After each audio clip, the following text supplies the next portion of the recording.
Hello guys, pro kabaddi season 12 auction అయితే complete అయింది. Auction complete అయిన తర్వాత తెలుగు టైటన్స్ టీంలో మొత్తం 20 మంది ప్లేయర్లు అయితే ఉన్నారు.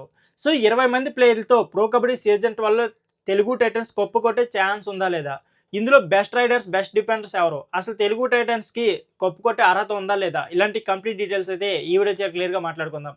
సో వీడియో చాలా ఇంట్రెస్టింగ్ ఉంటుంది. వీడియోని కూడా ఎక్కడ కూడా స్కిప్ చేయకుండా లాస్ట్ వచ్చి చూడండి. అంతేకాకుండా మీకు ప్రో కబడ్డీ సంబంధించి ఏ చిన్న అప్డేట్ అయినా సరే నాన్ స్టాప్గా మన ఛానల్లో వీడియోస్ వస్తూనే ఉంటాయి. సో ఆ వీడియోస్ మిస్ కాకుండా ఉండాలనుకుంటే మాత్రం మన ఎల్ఫై కబడ్డీ ఛానల్ని సబ్స్క్రైబ్ చేయడం మర్చిపోకండి. అంతేకాకుండా వీడియోకి వీస్ అయితే బాగా వస్తుంది కానీ లైక్స్ అయితే రావడం లేదు. సో వీడియో చూస్తున్న ప్రతి ఒక్కరు కూడా లైక్ చేయడం మర్చిపోకండి. లేట్ చేయకుండా వీడియోని అయితే స్టార్ట్ చేసేద్దాం. ప్రో కబడ్డీ సీజన్ 12 ఆక్షన్ ముగిసిన తర్వాత ఆల్మోస్ట్ ప్రో కబడ్డీ సీజన్ 11 ఏ టీం ఉందో సీజన్ 12 కూడా అదే టీం ఉంది. సో దీనివల్ల ప్లేయర్స్ మధ్య కోఆర్డినేషన్ అయితే చాలా బాగానే ఉంటుంది. ఇక్కడ మెయిన్లీ మనం శివం సిండే అంతేకాకుండా భరత్ కూడా వీరిద్దరే కొద్దిగా టీంలోనికి అడాప్ట్ అవ్వాలి. సో ఆల్మోస్ట్ సీజన్ 11 అయితే ఏ టీం ఉందో సీజన్ 12 కూడా అదే ఉంది. సో ఖచ్చితంగా తెలుగు టైటన్స్ కి ఇది ప్లస్ అయ్యే ఛాన్స్ అయితే ఉంది. ఎందుకంటే ఎంత మంచి ప్లేయర్స్ ఉన్నా ఎంత మంచి టీం ఉన్నా సరే ప్లేయర్స్ మధ్య కోఆర్డినేషన్ లేకపోతే మాత్రం ఖచ్చితంగా ఆ టీంకి అయితే చాలా మైనస్ అయ్యే ఛాన్స్ అయితే ఉంది.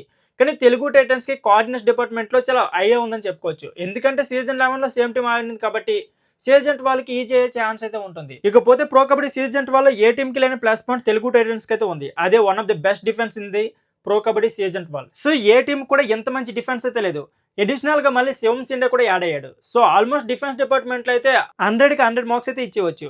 బట్ తెలుగు టైటన్స్ కొద్దిగా గాబరపడాల్సిన విషయం ఏదంటే వాళ్ళ రైడింగ్ డిపార్ట్మెంట్ ఓకే పర్లేదు, కానీ అంత ఎక్స్పీరియన్స్ ప్లేయర్లు అయితే లేరు. అంతేకాకుండా మ్యాట్ పై ఎక్కువగా ఉండే ప్లేయర్స్ కూడా అంతగా లేరు. సో ఖచ్చితంగా తెలుగు టైటన్ రైడింగ్ డిపార్ట్మెంట్ అయితే విజయ్ మాలిక్ పై ఆధారపడాల్సి ఉంటుంది. విజయ్ మాలిక్ ఆసి నర్వల్ కానీ కొద్దిగా సపోర్ట్ ఇస్తే మాత్రం ఖచ్చితంగా తెలుగు టైటన్స్ కి ప్లస్ అయ్యే ఛాన్స్ ఉంది.